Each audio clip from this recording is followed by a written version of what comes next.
Hi అండి, అందరికీ good morning. ఈరోజు ఫ్రైడే కదా, పని అయితే కొంచెం లేట్ అవుతుంది. ఇల్లంతా శుభ్రం చేసుకునేసరికి లేట్ అయిపోయింది. ఇంకా పిల్లలకైతే టిఫిన్ బాక్స్ పెట్టి పంపించాను, లంచ్ పంపించాలి. అందుకని లంచ్కి ఇంకా రైస్ అయితే పొయ్యి మీద పెట్టేసా. ఇంకా పకోడీ పులిసేద్దామని చెప్పేసి శనగపిండి పకోడీ పిండి అయితే కలిపి కాసిన ఉల్లిపాయలు వేసి పకోడీ పిండి అయితే కలిపి పక్కన పెట్టేస్తున్నా. ఇంకా ఇది నానే లోపల పులుసుకైతే రెడీ చేసుకోవటమే. పులుసులోకి ఉల్లిపాయలు పచ్చిమిర్చి అవన్నీ కట్ చేసి పెట్టుకున్నానండి.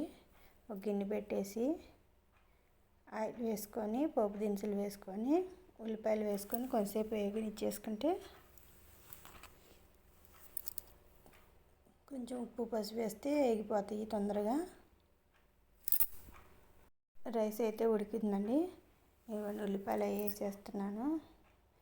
ఈ మగ్గే లోపల ఇంకా పకోడీ కూడా వేసుకుంటాను. పులుసులోకనే చెప్పి కొంచెమే పిండి కలిపాను.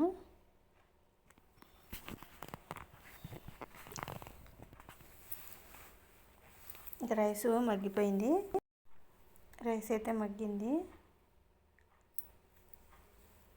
ఒకసారి మొత్తం తిప్పేసుకొని ఉల్లిపాయలకు కూడా మూత పెట్టేసుకుంటే ఈ లోపల మగ్గిపోతాయండి. ఇంకా పకోడీకి అయితే నూనె పెట్టాను. బాగా హీట్ ఎక్కినాక పకోడీ కొంచెం పులుసులోకి కాబట్టి కొంచెం పెద్ద పెద్దయే వేసుకోవాలి.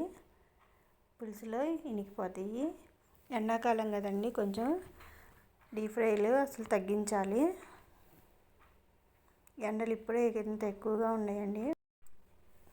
ఇవి వేగుతున్నాయి. వేగే లోపల నేను బాక్సులు అయితే అన్నీ రెడీ చేసుకుంటున్నా. అన్నం అయితే ప్లేట్లో ఆరబెట్టేసుకుంటాను. ఈ మగ్గిపోయిన ఉల్లిపాయలు చింతపండు పులుసు అయితే నిన్న తీసి పక్కన పెట్టేసుకున్నానండి. పచ్చళ్ళలోకని తీసింది కొంచెం ఉంటే అదైతే పక్కన పెట్టాను, ఫ్రిడ్జ్లో పెట్టాను. ఇప్పుడు అది చింతపండు గుజ్జు అయితే కొంచెం వేసుకుంటాను.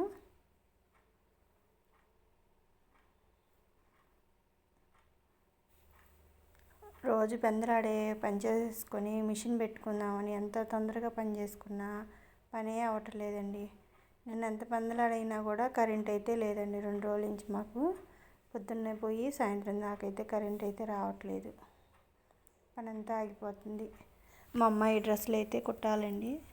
స్కూల్లో ఏదో పార్టీ ఉందని 2 డ్రెస్సులు అయితే కుట్టమని చెప్పింది. అవన్నీ కట్ చేసి పెట్టాను. ఈరోజు వంట అంతా పూర్తి చేసేసి అవి అయితే మొదలు పెట్టాలండి.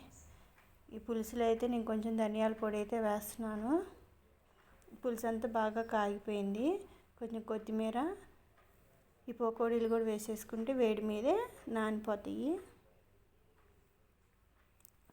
ఒక 5 నిమిషాల్లో పకోడీ కూడా కొంచెం మెత్తగా అయిపోతాయి. చాలా బాగుంటుందండి పులుసులు అయితే. ఎండాకాలం ఈ పులుసులు తింటేనే కాస్త బాగుంటుంది. ఎవరైనా సరే ఎండాకాలంలో కాస్త మజ్జిగ, జావలు, చలవ చేసేవి, కొబ్బరి బండం నీళ్ళు ఇవి ఎక్కువగా తీసుకోండి. పిల్లలకి కాస్త జావ కాసి సగ్గుబియ్యం జావ కానీ, మజ్జిగ కానీ, కొబ్బరి బండం నీళ్ళు కానీ అవి ఎక్కువగా ఇవ్వండి. నేనైతే నిన్న మా అమ్మాయికి కొంచెం ఫీవర్ వచ్చిందని చెప్పేసి కొబ్బరి బండం నీళ్ళు అవి తెప్పించి ఇచ్చాను. ఇంకా రెడీ అయిపోయింది. Thank you.